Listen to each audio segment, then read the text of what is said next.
Welcome to Adorable Cat's Bedtime Story, where every purr tells a tale and every whisker wiggle ends in a warm, snuggly dream.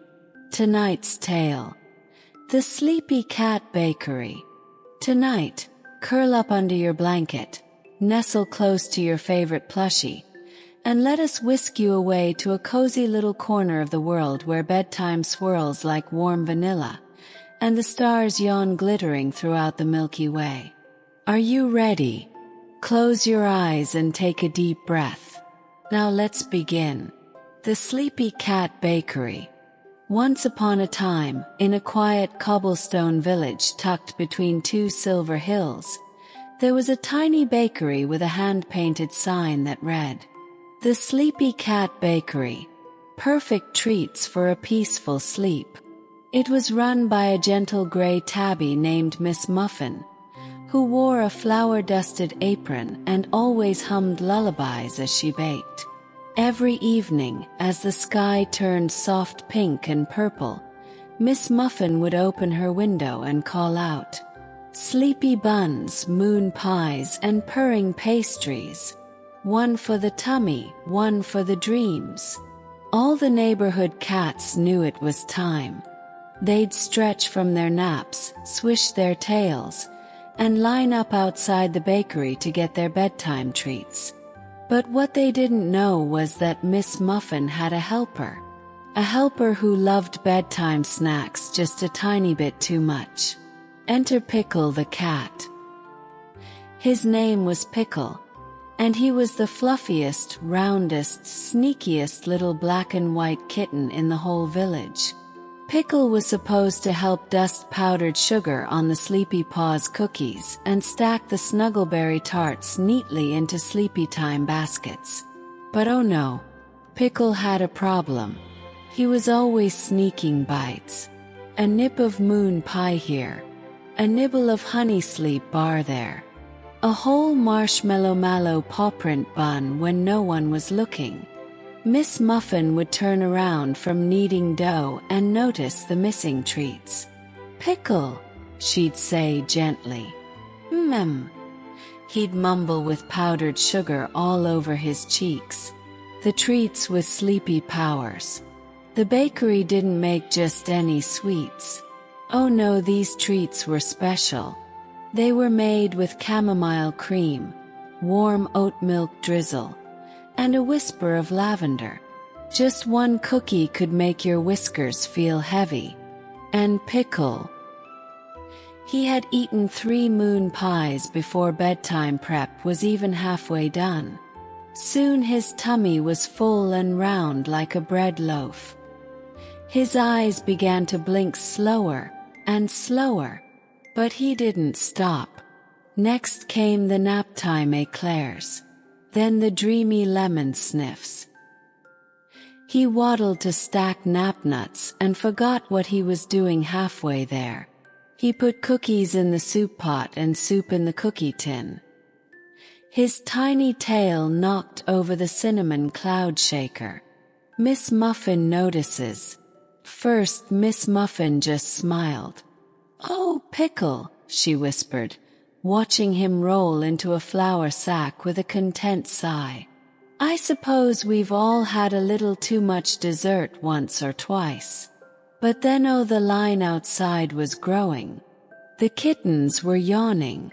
Papa Tomcat was already snoring in a sitting position. Miss Muffin needed help. She scooped Pickle up gently, placed him in a mixing bowl lined with napkins, and whispered, "Sleep now, my little whisker licker. You've earned your dreams." Then she worked her magic, double-time folding dreamy dough, brushing sleepy glazes, and humming the lullaby that made the cookies sparkle. The dream parade. When the sleepy treats were done, Miss Muffin handed them out carefully to each cat in line. The littlest ones nibbled their snoozy bites and began purring immediately.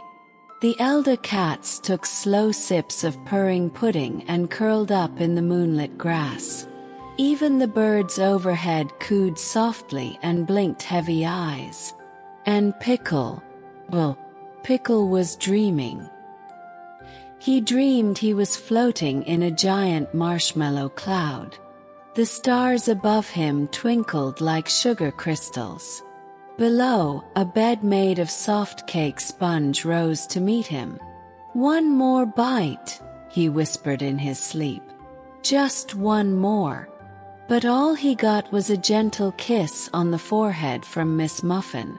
"No more for now, sweet Whiskers. Sleep." But Pickle was already dreaming deeper now. The cake sponge bed beneath him wobbled slightly as he settled into it, like a soft trampoline made of vanilla and dreams. With every tiny breath he took, sprinkles gently floated down from the sky like sleepy snowflakes, slow, sweet, and silent.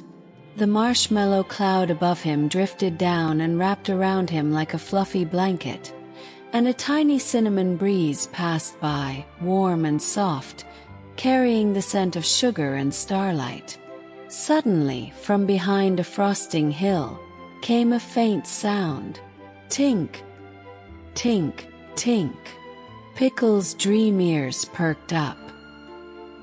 He looked around with wide, slow-blinking eyes and saw a glowing jelly bean lantern bobbing toward him. Holding it was a dream bunny, tall and soft with marshmallow ears, wearing a little apron stitched with tiny stars. "Pickle," the bunny said in a voice so gentle it felt like a nap inside a nap. "We've been expecting you. The Dream Treat Festival is about to begin." Pickle's belly gave a sleepy grumble of approval. The Dream Treat Festival. He was lifted onto a gentle taffy boat that sailed down a slow-moving syrup river. The boat rocked side to side, perfectly in rhythm with his breathing, and little firefly fairies hummed lullabies in the air above. At the shore, a whole world had opened up. Trees made of flaky croissants, flower petals that puffed with whipped cream when touched, a glowing field where marshmallow animals gathered with sleepy smiles. And in the center of it all was a glowing archway made of braided bread. The dream bunny motioned to Pickle. "Through here, every treat you imagine comes true. But remember, eat slowly and rest often. That's the rule of dreams." Pickle waddled forward, whiskers twitching with delight. Slow, sweet journey. Inside the archway, the world grew softer, colors were gentler, and everything moved in slow motion. A pudding path stretched before him, and the first thing he saw was a cookie carousel. Giant oatmeal cream pies spinning slowly, with seats made of sugar cubes. He climbed onto one with a happy sigh. The carousel turned, and the lullaby fairies began to sing again. This time, a tune made entirely of soft tones and divination. Pickle rested his head on a jelly pillow as the carousel spun him through clouds of powdered sugar. Every so often, a feather-like cookie would float by, and Pickle would take a tiny bite, then yawn a bigger yawn than he thought possible.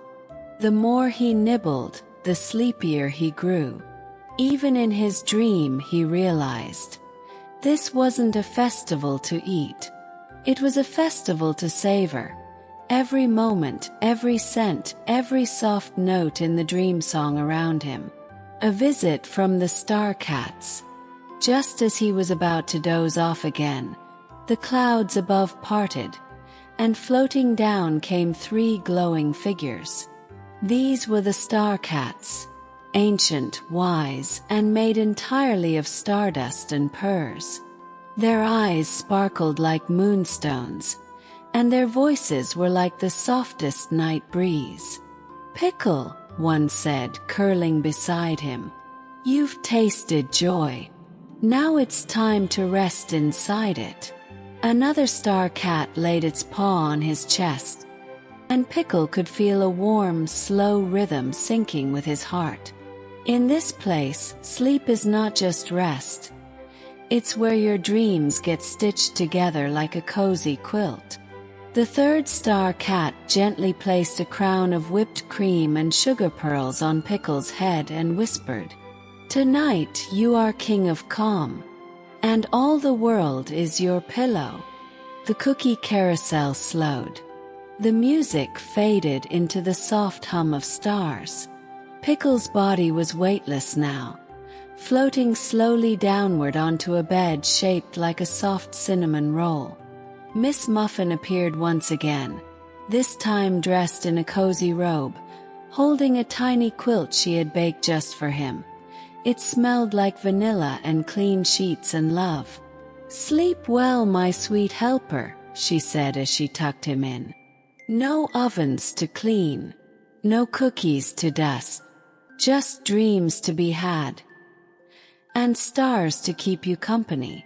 Pickle purred a final time, a long, contented purr that echoed softly across the dream sky.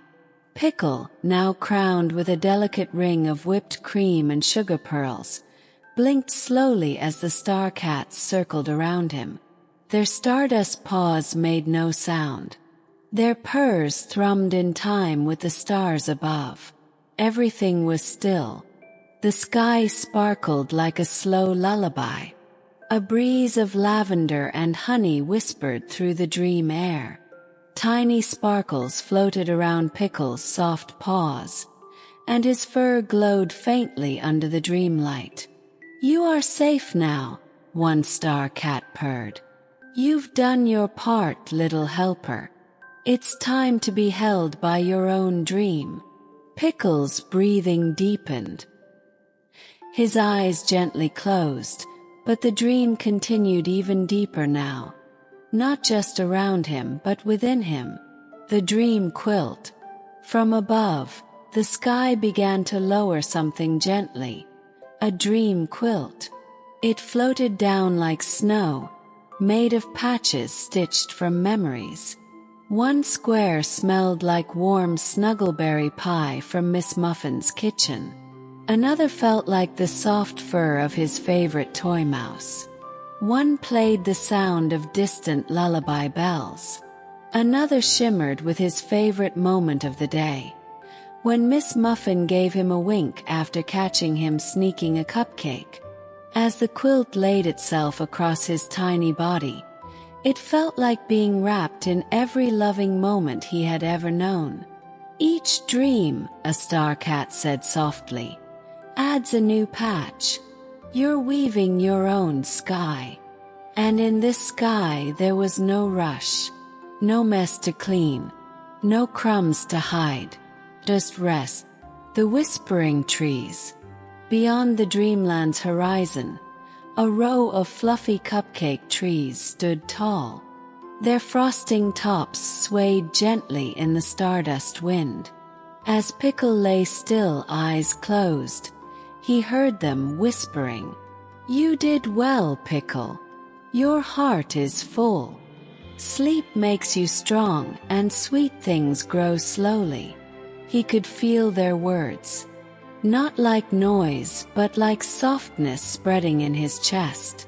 Even the river nearby moved slower, its chocolate ripples like sighs of relief. One caramel-colored bird tucked its wings and rested on a peppermint fence. Even the clouds curled up like sleepy cats above. Miss Muffin's second visit. Miss Muffin returned once more. Not in her apron now, but in a nightgown sewn from flour sacks and moonlight threads. She tiptoed quietly toward Pickle's bed and sat beside him, smoothing the fur between his ears. "You've been such a good helper, my sweet bun," she whispered. "But dreams are where the best bakers refill their love." From her pocket, she pulled out a tiny glass jar, and inside it was light. Not a flame, not a firefly, but a glow that felt like love, bedtime stories, and warm milk all in one. She opened the jar, and the light floated gently into Pickle's chest.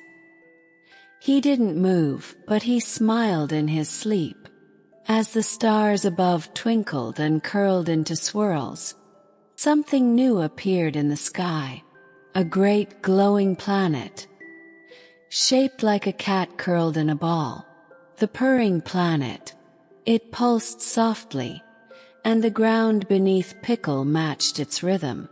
The star cats looked up and whispered in unison, "The dream has fully bloomed." The final float. A starlight bubble, clear and shimmering, formed around Pickle's sleeping body. It gently lifted him up, like a feather carried by kindness, and began to drift upward toward the glowing purring planet. Miss Muffin waved gently from below, her paw to her heart. The dream bunny bowed. The trees hummed, and the breeze itself whispered, "Rest, float, dream." Pickle didn't stir, but he smiled once more. In the dream, he was being carried not away, but deeper into a place where nothing needed to be done, and everything was soft. As the bubble floated gently into the clouds, the dream faded into the quietest quiet. No more words, no more bites, just the feeling of being loved, of being full, of being still. Tonight, Pickle was not just the king of calm. He was calm. He was the dream. And as the world below fell into the softest hush, the final whisper passed through the stars. "Shoo, he's sleeping now. And so are you." His eyelids drifted closed. His whiskers twitched once, and he fell into the deepest, coziest, warmest part of the dream, where nothing stirred and all was safe, and the world whispered gently, "Thank you for joining Adorable Cat's bedtime story. We hope you feel warm and cozy and held, just like Pickle."